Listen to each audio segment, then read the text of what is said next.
Hello everyone, कैसे हैं आप सब। मैं आशा करता हूं आप अपनी स्टडीज़ को एंजॉय कर रहे होंगे।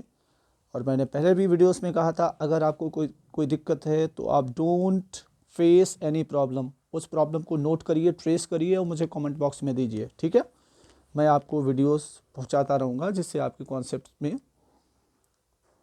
कॉन्सेप्ट को समझने में मैं आपकी कुछ हेल्प कर सकूँ, ठीक है। तो सबसे पहले आप इस जो पेज आपको दिख रहा है इसका स्क्रीनशॉट क्लिक करिए। ये जो स्क्रीनशॉट आप ले रहे हैं ये है द किंग्स ग्रामर नाम की बुक से, और जिसको संजय कुमार सिन्हा साहब ने लिखा है, और उनको धन्यवाद देने का हमारा फ़र्ज़ भी बनता है कि जो लोग इस तरीके से शिक्षा के क्षेत्र में काम करते रहे तो उनके लिए हमें इंडेटेड तो होना ही चाहिए। तो ठीक है, चलो बिगिन करते हैं।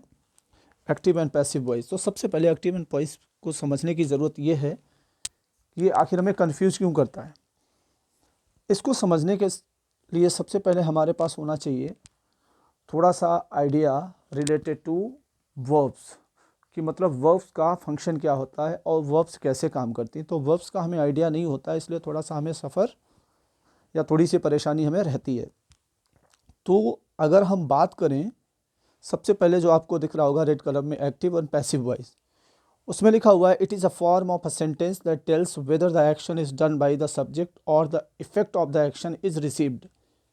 तो ये थोड़ी सी बात ही आपको समझ में नहीं आएगी कि ये सेंटेंस में कहा क्या जा रहा है, कि कौन परफॉर्म कर रहा है। तो इसको परफॉर्म करने के लिए और किसके ऊपर एक्शन, ठीक है ना, कौन रिसीव कर रहा है, क्या कर रहा है, तो ये चीज़ें थोड़ी सी एक बिगनिंग में या कभी कभी हायर लेवल पे समझ से परे होती हैं, नहीं समझ में आती, ठीक है।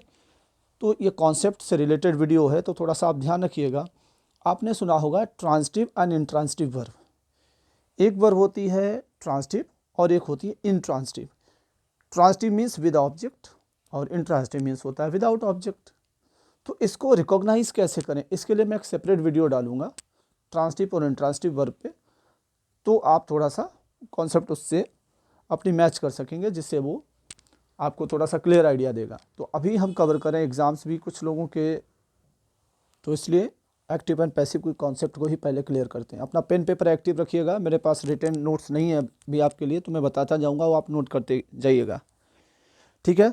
तो आप ये कह सकते हो a transitive verb has two voices, या आप कह सकते हो the active passive voice, the form of a verb that shows whether the subject of a sentence performs the action, इसको हम द एक्टिव वॉइस बोलते हैं, और is affected by it the passive voice.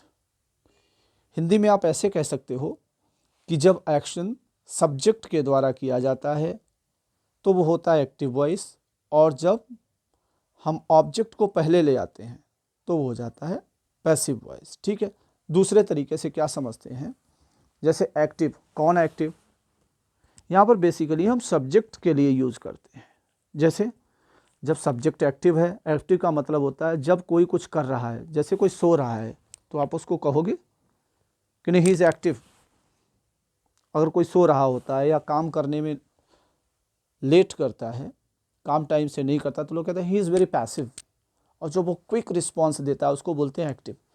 तो ये ध्यान रखना है आपको, कौन एक्टिव होगा यहाँ पर, कौन पैसिव होगा, जब सब्जेक्ट आपका बिगिनिंग ऑफ द सेंटेंस में आ जाता है, बिगिनिंग में। और सब्जेक्ट को आप कैसे आइडेंटिफाई करते हो, हु से, WHO,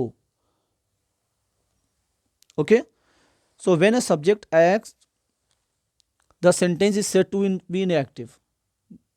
अगर सेंटेंस बिगिनिंग में है, अभी उसकी क्लियर करेंगे, सेंटेंस बिगिनिंग में है तो हम क्या करेंगे, उसको एक्टिव में बोल देंगे, एक्टिव वॉइस है।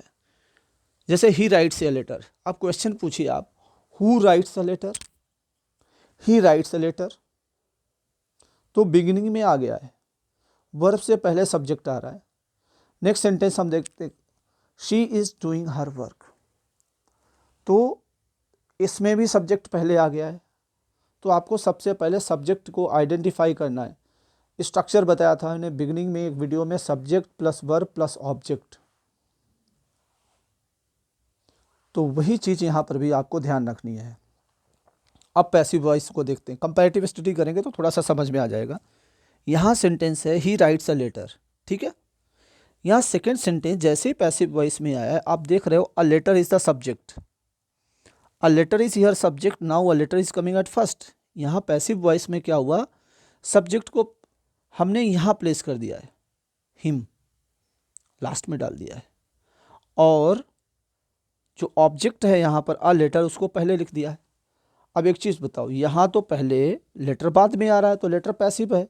जैसे ट्रेन चल रही है तो ट्रेन में जो बैक साइड में कोच होगा वो तो खींचा जा रहा है ना, वो काम तो नहीं कर रहा है ना।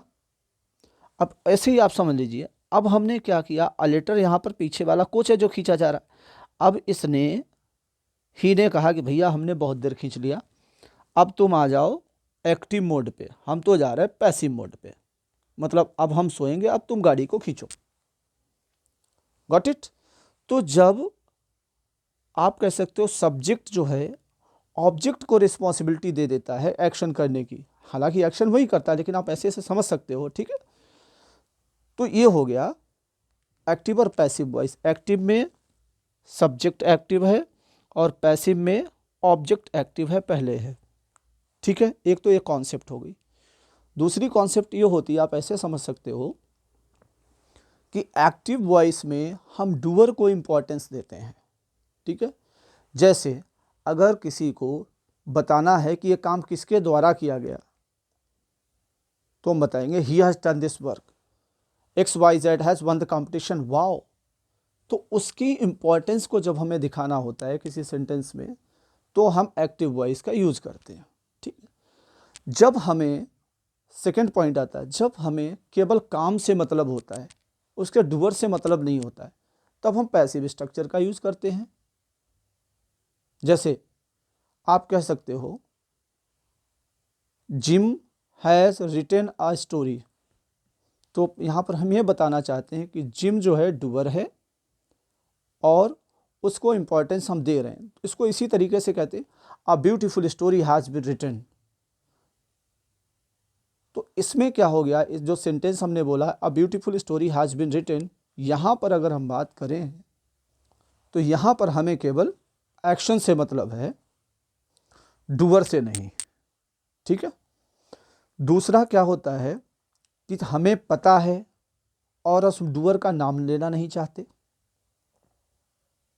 तब भी हम उस चीज़ को पैसिव वॉइस में कह देते हैं। जैसे you can say to your teacher ma'am my pen has been stolen.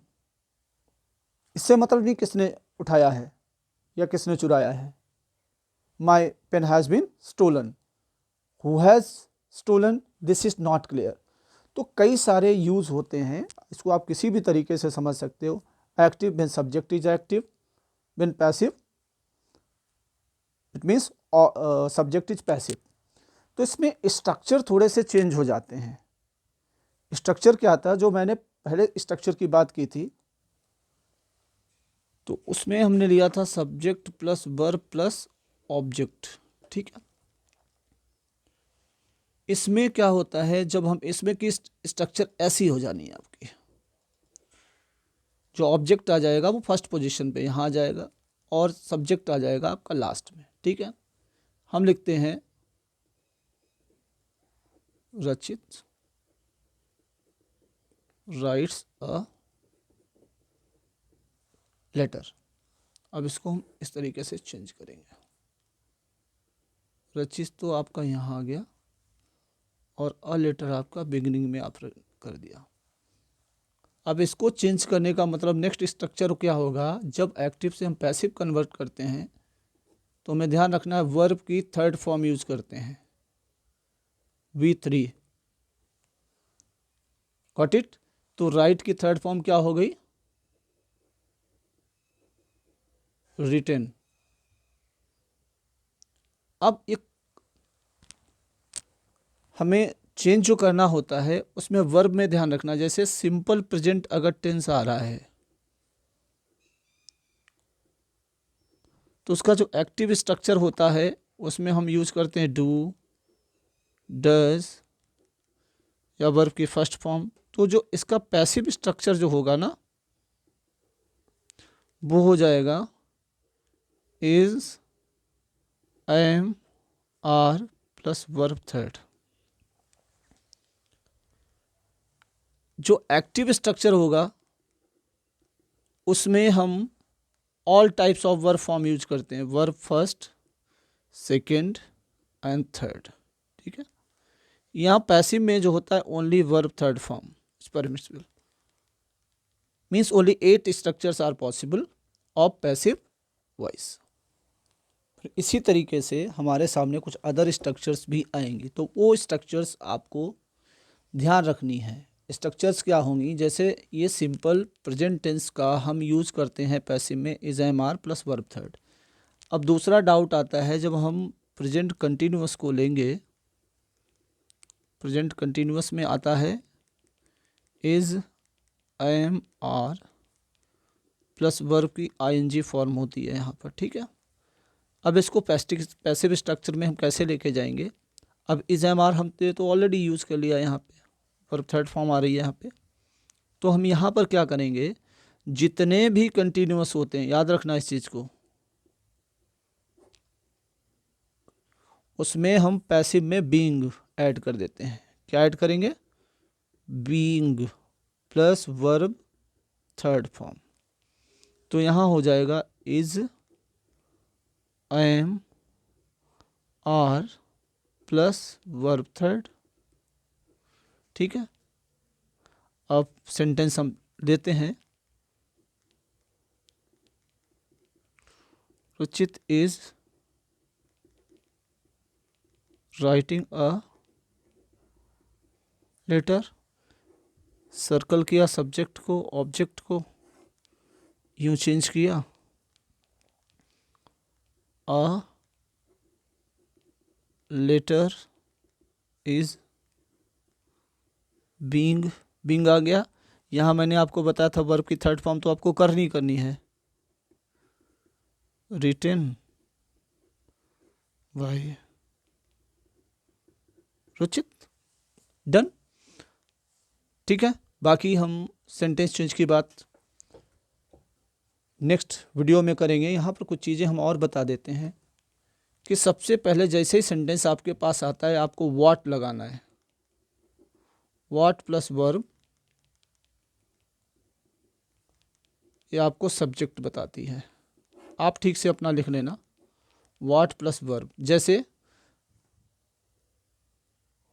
Sorry, what plus verb ये आपको बताएगी ऑब्जेक्ट। तो सबसे पहले सेंटेंस में आपको ऑब्जेक्ट ढूंढना है। अगर आप ऑब्जेक्ट नहीं ढूंढेंगे तो एक्टिव से पैसिव वॉइस करने में थोड़ी सी दिक्कत आपको होगी। जैसे ही वेंट टू दिल्ली। अब अगर आपसे कोई कहता चेंज द पैसिव वॉइस, अब आप क्या करेंगे, आप सबसे पहले दिल्ली लिख देंगे, Delhi was gone by him. तो स्ट्रक्चर ही गलत हो गया। अब ये कौन सी प्रॉब्लम आ गई, आपको नहीं आता, ये वर्ब है इंट्रांजिटिव। ठीक है,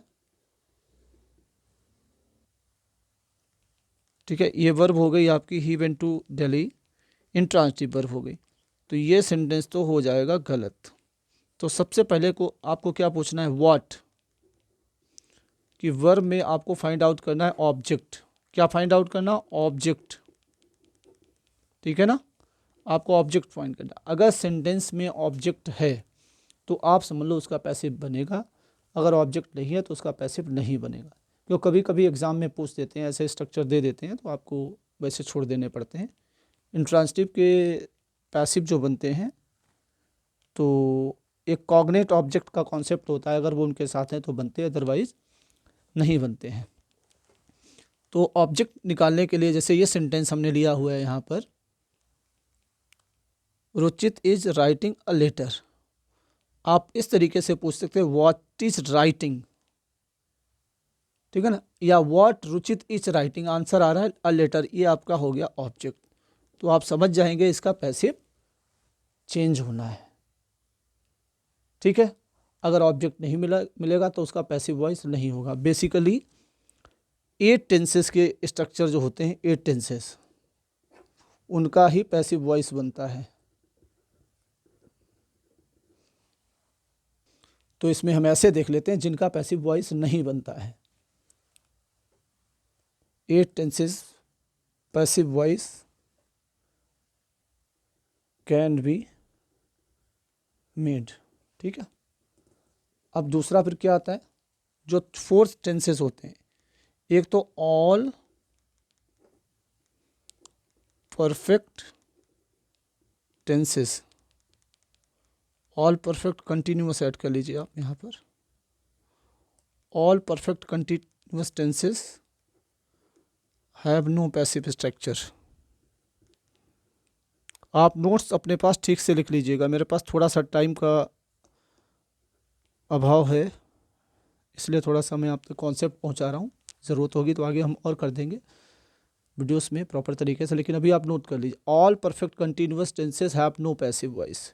तो टोटल ये कितने होते हैं? 3। How many are there? 3 tenses and 1 is there future continuous. अगर कहीं कोई कॉन्सेप्ट में आपको दिक्कत लगती, कोई रूल बाई चांस गलत हो जाता है, उसके लिए मैं पहले ही आपको सॉरी बोल देता हूँ, मैं उसको दोबारा देख लूँगा और करेक्शन करा दूँगा। ठीक है ना? तो आप ज़रूर ध्यान से पढ़िए इसे। Future continuous tense no passive. ठीक है,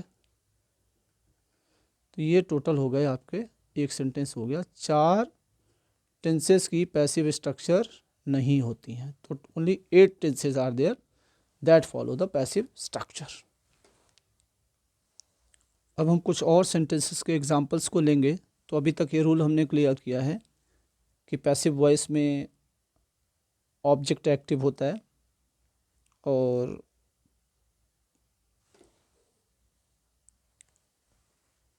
पैसिव में ऑब्जेक्ट एक्टिव और एक्टिव में सब्जेक्ट एक्टिव होता है। एक एग्जांपल हम ले रहे हैं,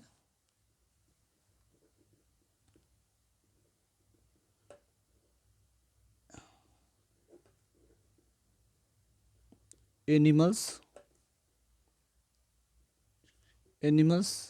कैन नॉट मेक टूल्स। ठीक है, तो यहाँ पर हमने कैन नॉट ले लिया है, तो आपकी मॉडल वर्ब हो गई।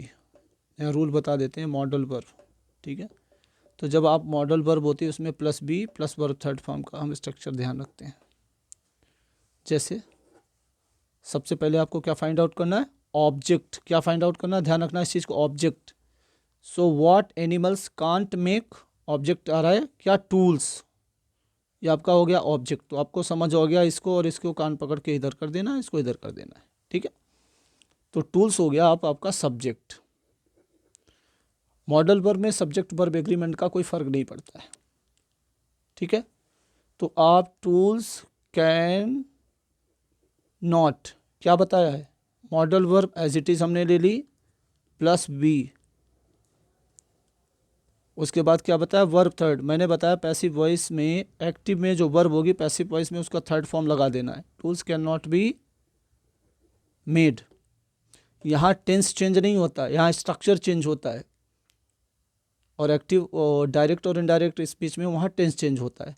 तो डायरेक्ट और इनडायरेक्ट स्पीच की कॉन्सेप्ट अलग है और एक्टिव और पैसिव कॉन्सेप्ट अलग है। तो tools can not be made by animals. दूसरा एग्जांपल्स देते हैं। Animals do not possess hands. ठीक है, फिर एग्जाम्पल क्या करना है?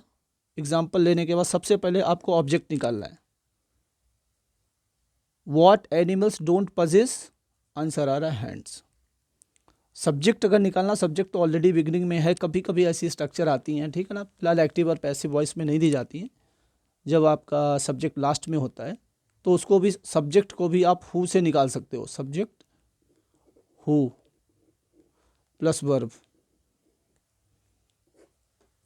हु प्लस वर्ब अगर रखेंगे तो आपका ये सब्जेक्ट आ जाएगा। अगर आप ऐसे पूछें question, who do not possess hands, answer आपका आ जाएगा एनिमल्स, तो वो सब्जेक्ट हो जाएगा। तो यहाँ पर हमें थोड़ा सा फोकस करना है ऑब्जेक्ट पे। Animals do not possess hands,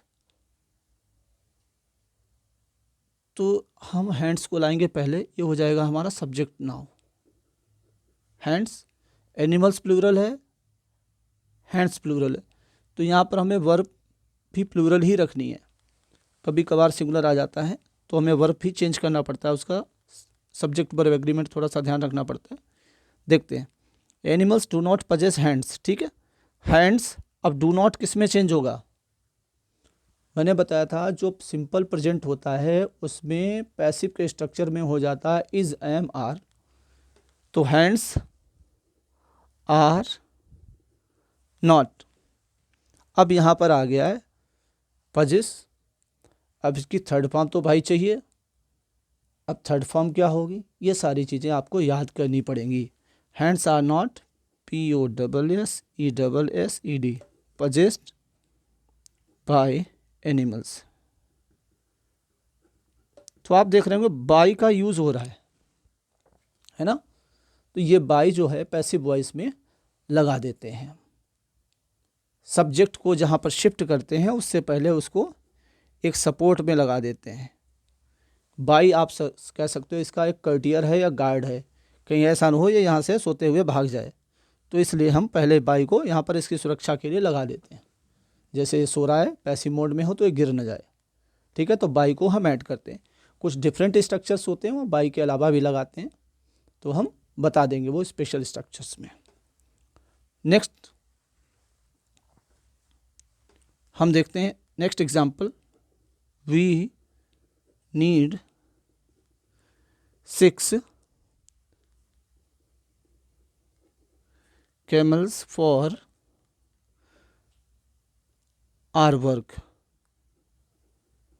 जैसे कोई काम हमें कराना है तो हम 6 कैमल्स कह सकते हैं, 6 कार्ट्स कह सकते हैं, 6 कार्स कह सकते हैं, जो भी एज पर रिक्वायर्ड। तो अगला अगेन हम कैसे बिगिन करेंगे?